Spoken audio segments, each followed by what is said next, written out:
อ่ะวินาทีสำคัญนะท่านสอนส้มนะสอนให้ส้มนะปูผ้าปูที่นอนนะพี่น้องเอ้ยเป็นแต่ได้อยู่บนนอ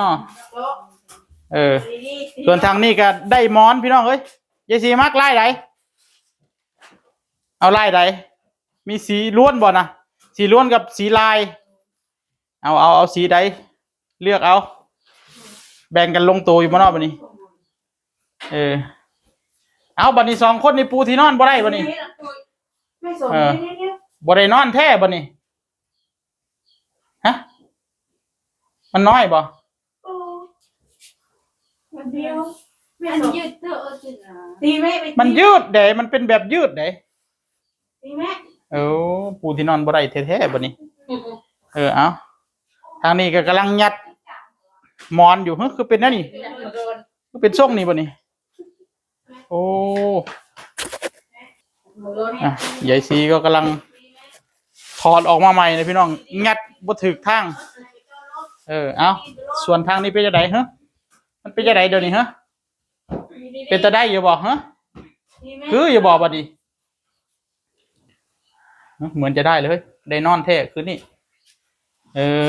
เอาละบัดนี้เบิ่งทรงคือแล้วบัดนี้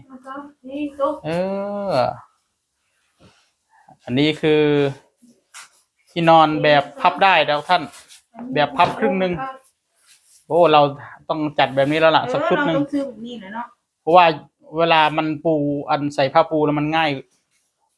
อยู่บ้านผมใส่ผ้าปู3 ชั่วโมงพี่น้องเอ้ยบ่ได้นอนเลยโอ้ยายสีเอาตัวไหนไล่ไหนสรุปเอาไล่นี่เลยบ่โอ้ยายสีเอาตัวลายนะพี่น้องเอ้ยทั้งหมด4 หมอน 4 ตัวจะค้นเท่านี้1 2 3 4โอ้ยเมาก็เอาคือกันบ่หมอนใหญ่ได้เลยเป็นตะนอนทั้งภูเขาเลยบ่บัดนี้เป็นอะไร2 คนนี่บ่แล้วอีกบ่2 คนนี้กำลังปูที่นอนอยู่ท่านไม่รู้จะเสร็จนอนมื้อนี้เด้อแล้วบัดนี้ในกระโดดไหนมันมีผ้าปูเอาไว้เปลี่ยนได้วางไว้นั่นแหละเอาบาทนี่อันนี้ก็ผ้าปูห้องโน้นมีผ้าปูคนละ2ผืนเอาไว้สลับซักตัวนี้เปื้อนแล้วก็ซักเอาออกมาซักแล้วเอาตัวไม้งัดเข้าไปเป็นลายเดียวกันอย่าให้มาเห็นแล้วผ้าปูอัญะอยู่เด้อซักหน่อยได้บ่ดีได้ซักเสร็จแล้วก็ตากเอาละบัดนี้ตัวไหนพี่ในปอกมอนไหนปอกมอนบ่เอาไปเข้าใจผิดเจออะไรที่มันเปลี่ยนเอางั้นเอาตัวนั้นไปใส่พุ่นแม่นบ่น่ะมาตัวนี้ก็อันนี้แหละเนาะจะไปใส่พุ่นเท่าไหร่ปอกเปลี่ยนปอกมอนปอกมอนมันเป็นชุดของเขามีลายเฉพาะของเขาโอ้มันจะเป็นผ้าปูแล้วก็ปอกหมอนเป็นลายเดียวกันอันนี้เอาไว้สำรองซะเก็บไว้โอ้มันเป็นลายชุดของเขาโอ้โทบันนอกอีกแล้วเฮาพี่น้องเอ้ยมันเป็นชุดของเขาโอ้ส้มนอนหลับอยู่นอกคืนนี้เป็นตลอดอยู่บนน้อปูผ้าปูที่นอน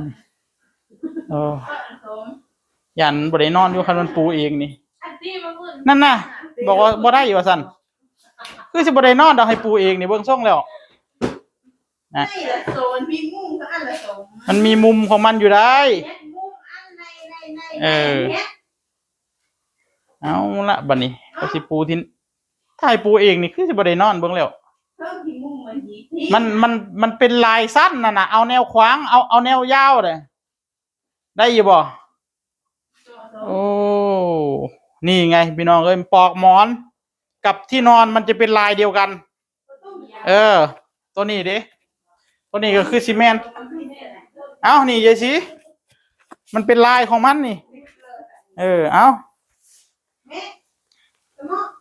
แม่นอยู่บ่นั่นดิเอาออกตัวนี้เอาไว้สำรองเด้อเอาไว้สำรองตัวนี้นะปอกหมอนตัวนี้มันสีเข้ากันกับตัวที่นอน มันจะเป็นลายเดียวกันกับตัวที่นอน ใส่ให้เป็นลายเดียวกันเลยบัดนี้บัดยามนั้นก็ซักเปลี่ยนเอามีตั้ง4 ตัวตอนนี้ส้มก็กำลังปูที่นอนมื้อนี้เด้อเอา3 คนซ้อยกันบัดนี้สิได้นอนบ่น้อเอานอนบ้านเลยมาดังอีกที่นอนเจ้าของบ้านใส่เกือบเข้ามาเหยียบพร้อมปัตเตอร์คือสิบ่เกิน3 มื้อดอกหันไปหันหัวไปทางพูนหัวมันเป็นทางพูนไอเลิฟนะเห็นบ่นะเจ้าของบ้านคุณนะส่วนเกินนะคุณไปนอนห้องนู้นในนี้เขา2 คนโอ้แจ๋วลองไปนั่งดูสิเอาถอดเกือบด้วยนะไปนอนนี่แหละนอนกับยายทั่วลองดูสิลองไปนั่งดูดิเร็วส้มส้มไปนั่งดูสิดูส้มส้มบอกว่าควายยังไม่อาบน้ำส้มบอกผมไปอาบน้ำ3 มื้อแล้วไปอาบแน่มักเลยบัดนี้กลายเป็นที่โดดเล่นเลยไปเลยคุณเปิดตัวเข้าได้นั่นน่ะสนุกเลยทีนี้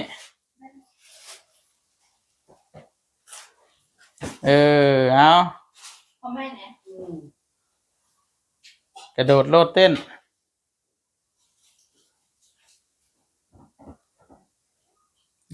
สะดวกสบายทางนี้ก็เตียงมันเป็นที่นอนคู่ด้วยเนี่ยยายสีเงาได้บ่นี่เด้เอาบางวันเมาไปนอนห้องนี้เด้เฮ็ดจังไดมันก็ขาดแล้วต้องมีหลานอีกคนนึงแหละส้มผลิตหาผู้บ่าวแต่งงานไม่ได้บอกเด้อที่มากินลอยซอยซาวอยู่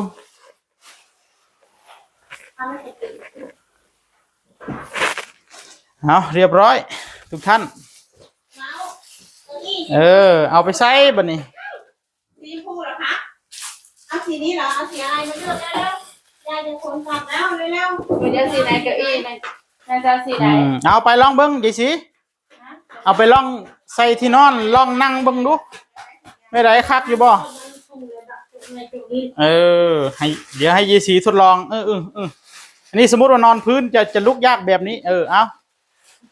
แต่ว่านอนเตียงคือสิบ่ยากแล้วเนาะปลั๊กไฟแบ่งกันคนละชุดเผื่อหรือว่ายังไม่อยากใช้ก็เก็บไว้ก่อนก็ได้ไปไหนยายสีเอาลองใบเจ้าบาทกันนะลองทำท่าบ้างกันนะลองนอนเบิ้งคักอยู่บ่คืออยู่บ่อย่าโชว์ได้แม่งอันนั้นนะว้าวนอนคักเลยวันนี้เมาเข้าไปนอนเร็วไปนอนกับยายเร็วเอาถอดเกือบขึ้นไปเลยโอ้ไม่ขึ้นเฮ้ยโอ้สบาย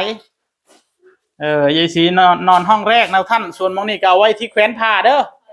เอาผ้าเอาอะไรมาแขวนไม้เขียนเชือกมีบ่เอามาแขวนหอยเฮี้ยงกันเลยเอาปิดผ้าม่านมืดเลยบัดนี้พี่น้องเอ้ยนอนลอยออกนี่หว่าล้างบ้านเนาะนอนกลางเว้นมืดมืดแล้วบัดนี้ปิดผ้าม่านแล้วโอ้ชอบสนุกเลยทีเดียวเชียวบัดนี้